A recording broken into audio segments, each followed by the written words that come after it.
furtos, roubos e tráfico de drogas. Essas crianças e adolescentes, elas não são nem de longe as grandes articuladoras e as grandes lideranças do tráfico de drogas na nossa cidade. E o jovem, a criança, o adolescente, em especial os mais pobres, são vítimas desse cenário de ausência de políticas públicas, de ausência de direitos. E aí, nada mais coincidente, né?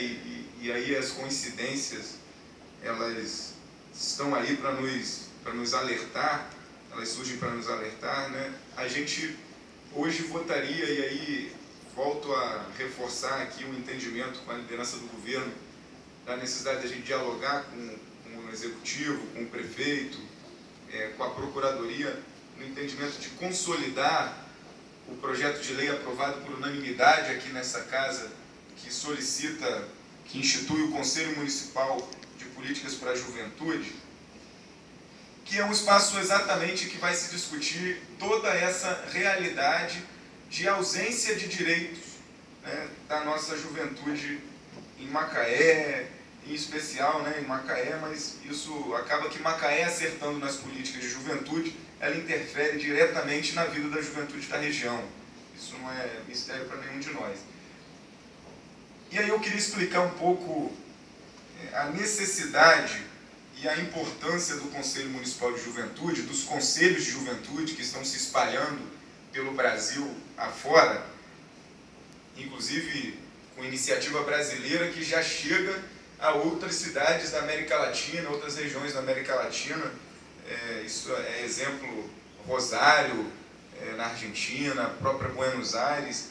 Eu tive a experiência de conhecer um pouco o trabalho do Conselho de Juventude daquela região. E a gente recebeu aqui, uma argumentação na defesa do veto, e aí isso vai iluminar um pouco o nosso diálogo com o prefeito e com a comissão que elaborou durante todo o período de mobilização para a construção desse projeto. A argumentação é o vício de iniciativa, né, um vício formal, que trata especificamente do artigo 232 da Lei Orgânica, que fala do Executivo ter a obrigatoriedade ou a exclusividade de proposição, né, de determinadas legislações, de determinadas organizações. Então, os conselhos, sempre que necessário, serão de atribuições e proposição do Executivo.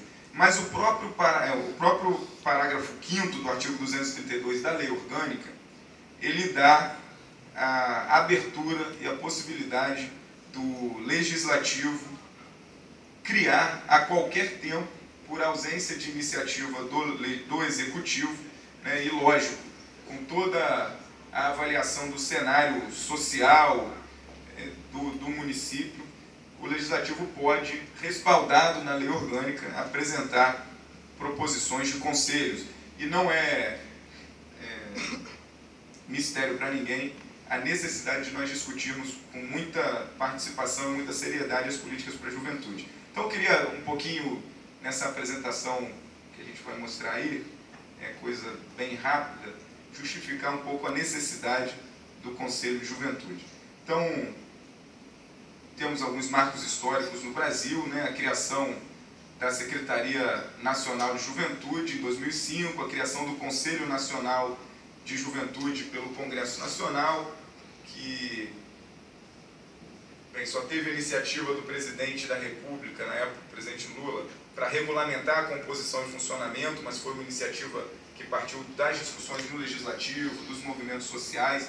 Em 2008 houve a primeira Conferência Nacional de Juventude, que desdobrou em diversas conferências. Macaé viveu também a sua conferência.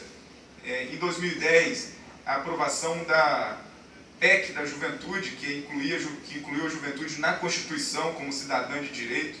E em 2013, né, foi aprovado e sancionado o Estatuto Nacional da Juventude, que eu tenho um exemplar aqui. Bem, um mapeamento realizado pelo Conselho Nacional de Juventude em 2010, vamos lá. a partir das inscrições do segundo Encontro Nacional de Conselhos de Juventude, identificou 105 conselhos pelo Brasil, né? E hoje já são mais. Só no estado do Rio de Janeiro são 20 municípios, né? Entre eles Guapimirim, Campos, São Gonçalo, Seropédica, Volta Redonda, São João de Meriti, Niterói, Nova Friburgo, Petrópolis. Rio das Ostras está discutindo de maneira avançada a instituição do seu Conselho de Juventude, que Quissamã tem aqui na região, e não justifica Macaé, que é uma cidade que lidera a região, não ter condições de discutir com mais aprofundamento e com mais responsabilidade as políticas para a juventude. Por que o município necessita de um conselho? São os dados que a gente está acostumado a falar e a denunciar e a debater, são todos esses, né? As taxas de mortalidade, a taxa de homicídio, né? E os desdobramentos disso, o envolvimento com a juventude com ações criminosas por ausência de políticas públicas. Então a gente acha que é importante discutir essas políticas para garantir os direitos essenciais ao jovem. O Conselho é um espaço que garante a participação dos jovens, né? Ele propõe a transformação social, dar voz à juventude que busca seus direitos e busca justiça. Quem participa são jovens entre 15 e 29 anos, que acreditam nos seus sonhos, ideais, nas mobilizações da sociedade. Funciona através de encontros, reuniões periódicas, né, de diversos segmentos de juventude existentes na cidade, para fiscalizar, propor, acompanhar políticas públicas. O Conselho Municipal traz dois benefícios, né, principais. Um espaço de articulação dos órgãos públicos que necessita para tratar da juventude, isso já é lei federal, e possibilita o governo um espaço permanente de ouvir demandas e necessidades da juventude. Também é um espaço que, com o município se inserindo no Sistema Nacional de Juventude, com os conselhos, ele pode fazer convênios, firmar convênios com o governo federal, e isso significa dinheiro para tratar das políticas públicas para a juventude. Então, alguns exemplos: o programa Estação de Juventude, Juventude Viva, Praça da Juventude. O Estação Juventude, Macaé não tem esse ano exatamente porque não tinha um conselho instituído, e isso contou negativamente na pontuação, mesmo Macaé tendo sido aprovado no projeto em 13º de todos os municípios que concorreram. Bem, então a gente considera a importância de Macaé entender e dar esse passo à frente. A gente não desiste da necessidade de Macaé possibilitar a juventude se organizar e ela mesmo protagonizar as políticas, as discussões e as alternativas prioritárias para que elas tenham a sua vida, os seus direitos e a sua cidadania garantida. E aí eu queria encerrar aqui com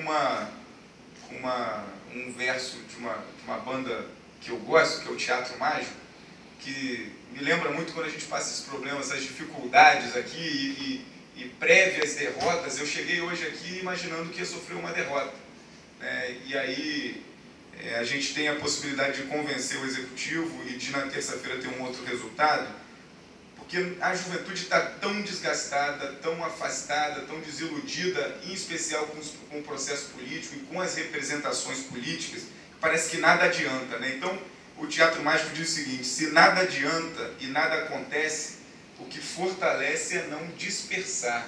Então, quando a gente vê um grêmio estudantil organizado, quando a gente vê movimentos culturais de juventude com disposição de discutir política pública, com disposição de vir à Câmara de Vereadores acompanhar os debates, quando a gente encontra as pastorais organizadas, quando a gente encontra os jovens querendo atuar, é porque eles não dispersam e não vão dispersar, mesmo achando que nada vai adiantar. Mas eu acho que adianta sim, com a mobilização, com a organização e com o ouvido.